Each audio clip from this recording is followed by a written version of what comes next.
Leader McGarvey, you were part of these conversations. So what did you think then, and what do you think now? No, it was. And I think it's important to go back even further than that, because when we talk about the teachers' retirement system, I think we always forget to mention the reforms that have been put in place. Reforms were done in 2003, 2008, and 2010. And the 2008 reforms, which did, you heard Leader Thayer talk about the factor. It took that factor down. It did address some of the sick days and put a cap on sick days and those sorts of things. Those reforms from 2008 put what we call the normal operating cost of a pension, which is what the pension should cost to operate if there wasn't this unfunded liability. It says that the normal operating cost of the state is 5.9%. We always round up and call it 6%. I think it's actually 5.9%. 5.9% of payroll. Teachers are putting in 13% of their paycheck due to these reforms from 2003, 2008, and 2010. And it is a sustainable model.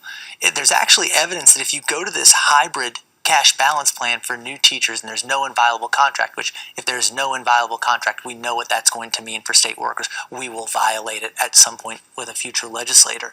Then I think we have to say this plan costs more money, right? Because if you look at the plan that was going to be a 6% from the state, 2% match from the local school boards, that's 8% of an employer match, which is more than the 6% now. That is going to cost the taxpayers more money. So we have to be upfront about this. We're putting, I think, a lot of ideology before what is best. As it comes to some of these things that were discussed today, I don't think it is, I'm not as certain that they will survive a legal challenge as Mr. Atkinson and Leader Thayer. But I think the biggest thing is when you look at the reforms that have been successful, as we talk about a bill right now that Leader Thayer said he's going to pre-file. The 2003, 2008, and 2010 reforms were all successful because the teachers were at the table every step of the way. And that has been noticeably absent from recent discussions. I mean, last year we saw the sewer bill passed. This year we're talking about pre-filing a bill that does get out there. I hope gives people a chance to see it and are included in those conversations.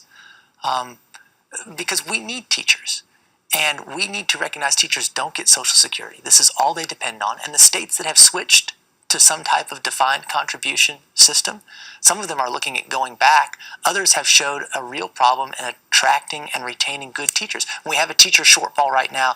I don't know that these are the things that we need to be looking at. I'm thinking that just keep funding it as you currently are and you'll get there. Well, I've got to jump in here because, first of all, these are using the numbers that we are seeing in a bipartisan way in the legislature. The cost of operating the teacher's retirement system is 6% of payroll to the state. That is the cost of operating. The additional cost right now is going towards paying the unfunded liability.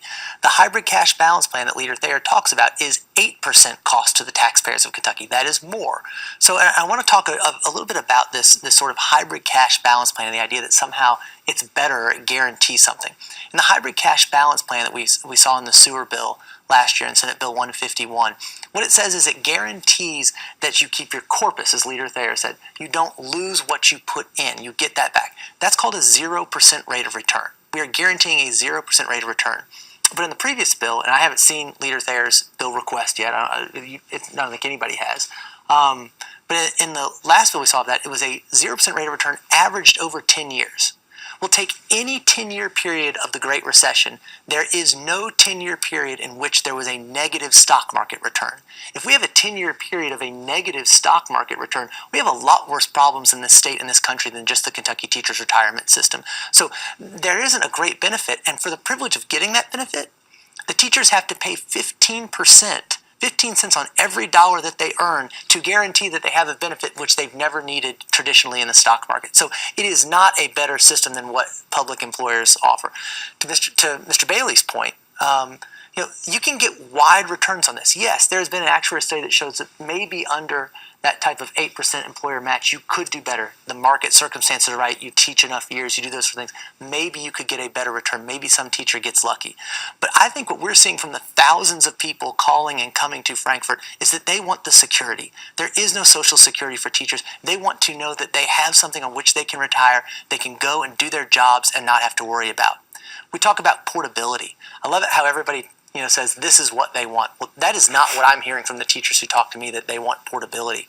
And when you look at portability that we've talked about with these cash hybrid balance plans, hybrid cash balance. Hybrid cash balance, there actually isn't the portability that's been discussed.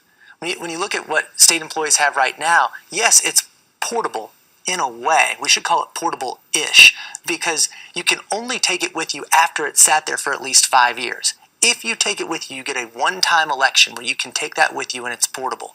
But if you ever take a state government job, you can never go back into the retirement system. You can't bring it back. That is not portability in the classic sense. And so every pension system has a vesting time. That is normal.